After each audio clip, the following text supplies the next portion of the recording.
Saludos tribu. Primero, antes de empezar este vídeo, quiero recordaros que si os gusta el contenido de mi canal podéis darle me gusta y suscribiros para que esta tribu sea cada vez más grande. Y no me enrollo más y empezamos el primer episodio de lo que serán una serie de vídeos contando la historia del Antiguo Egipto, una de las culturas que posiblemente más me apasionan. Y hasta ahora no había hablado de Egipto, pero ya ha llegado la hora. Así que, dentro vídeo.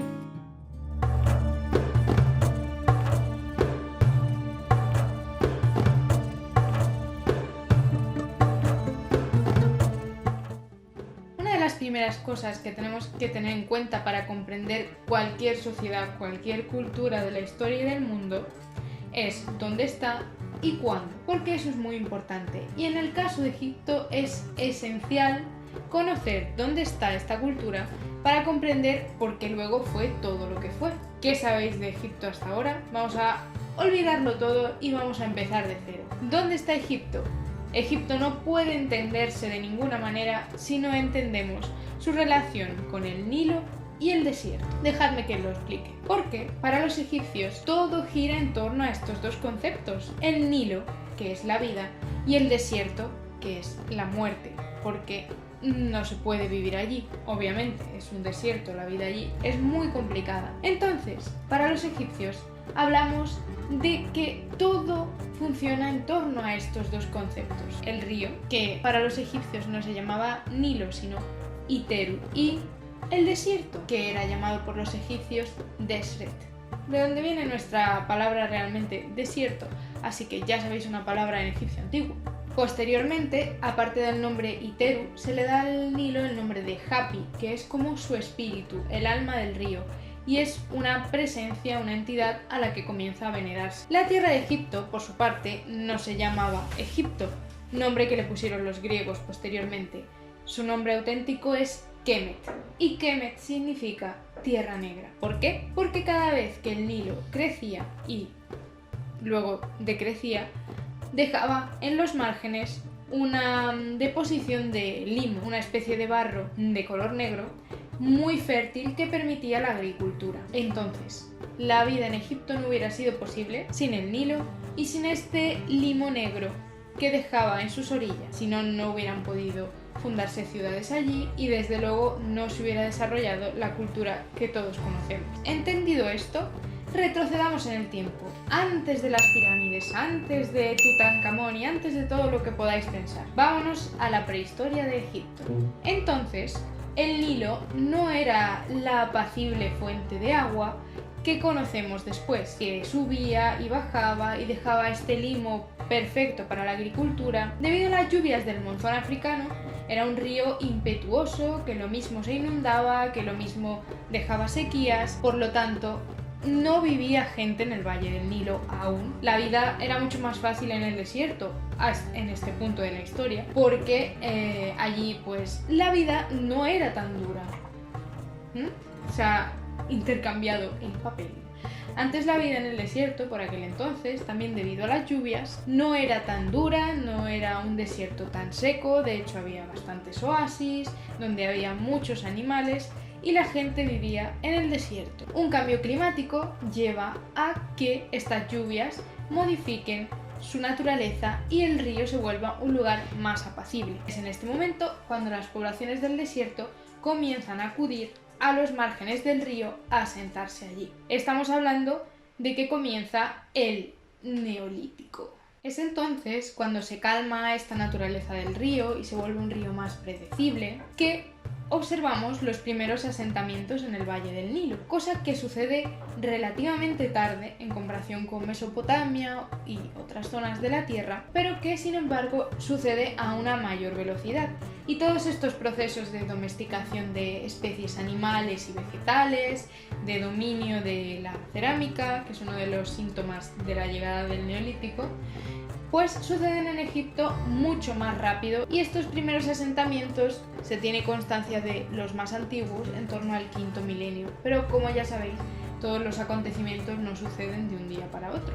y más en estos tiempos. Esto se debe a que el Alto Egipto, la parte inferior, la que da más hacia África, tiene una naturaleza diferente también por la zona donde se desarrolla, mientras que el Bajo Egipto, que es la parte superior, está en el ecosistema del delta del Nilo y esto lo convierte también en una zona muy diferente. Hablamos de un territorio que se conforma, que se construye una sociedad con muchos contingentes culturales que vienen allí.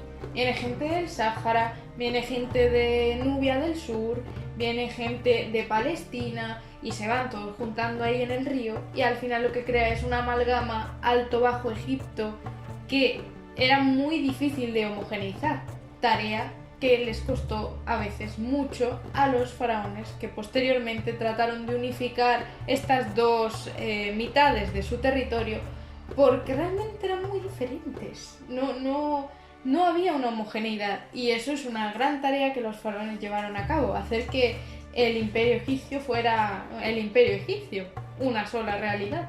Y de hecho esa homogeneidad que ahora pensamos que tenía Egipto nunca se consiguió, nunca fue real, porque hasta los faraones, que en sus títulos tenían 5 nombres, un día os explicaré los 5 nombres de los faraones, que cada uno tiene su porqué.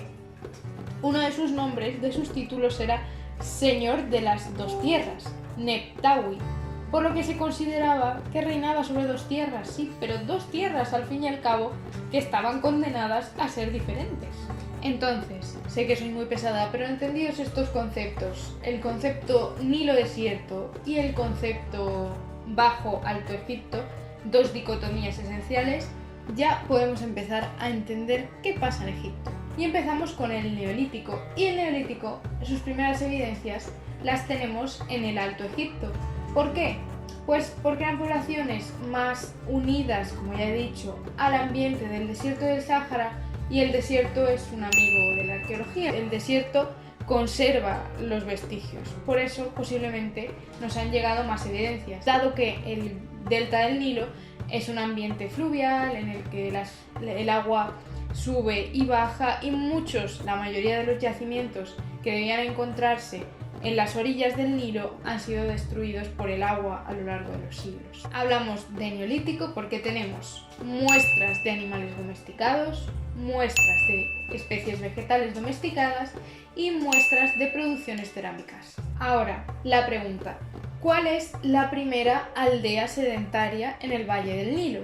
Casi todos están de acuerdo en que es un yacimiento llamado Playa Napta, con una cronología de entre el quinto y el sexto milenio antes de nuestra era. Y aunque este yacimiento no está pegado al río, que está a unos 100 kilómetros aproximadamente de él, podemos decir que pertenece al Valle del Nilo. También el Nilo ha modificado su cauce y su anchura y yacimientos que ahora están muy lejos pudieron no estarlo tanto en su momento. ¿Pero por qué consideramos esta la primera aldea de Egipto? Porque ya presenta características que luego veremos posteriormente en la sociedad egipcia. Esta aldea tiene especial importancia por varias cosas, porque ya se observa la domesticación de los animales, también de los gatos, que ya eran animales de compañía para esta gente, y un enorme reloj solar megalítico que aquí os dejo, que, bueno, es una de las primeras evidencias de construcciones en piedra y que se ha conservado bastante bien. Y otra cosa muy importante que para mí es un signo inequívoco de que hay una sociedad sedentaria, hay enterramientos. Y es que cuando un grupo se establece en un lugar y comienza a enterrar a sus muertos allí, se crea una especie de pertenencia a la tierra, ya que tienes a tus ancestros allí contigo y te une más si cabe al territorio. Pues también, como ya he dicho, el desierto es un gran aliado y ha conservado muchas tumbas incluso de esta antigüedad, ya con sus poquitos ajuares. Esto es muy importante porque ¿qué nos está diciendo? Que entierren ya a sus muertos de esta forma y queriendo conservar los cuerpos. Que esta idea de la vida después de la muerte, o al menos de la intención de que tu cuerpo debe ser preservado, ya está presente. De hecho, las primeras momias no son momias que han surgido de un proceso de momificación con aceites y con sales y con diferentes productos, sino que son momias que simplemente han sido depositadas en el desierto, en una fosa, pero que debido a este ambiente de sequedad, de temperaturas muy bruscas, produce una momificación natural. Sin embargo, el componente ideológico ya lo tenemos ahí. Playa Nafta no es la única aldea egipcia de este periodo, pero sí comenzamos a observar ciertos patrones. Por ejemplo, que las aldeas se sitúan lo más cerca que pueden del agua, pero también lo suficientemente lejos de ella para que la crecida del río no se lleve los poblados por delante, cosa que debía suceder habitualmente. Y otra cosa, Egipto siempre tuvo un gravísimo problema en torno a las tierras de cultivo, y es que hay pocas, porque la tierra de cultivo es hasta donde llega el margen de las aguas que ha depositado el limo para cultivar. Hay poca tierra, no te la puedes sacar de donde no la hay, y eso es un problema con el que Egipto tendrá que lidiar hasta el final de su historia.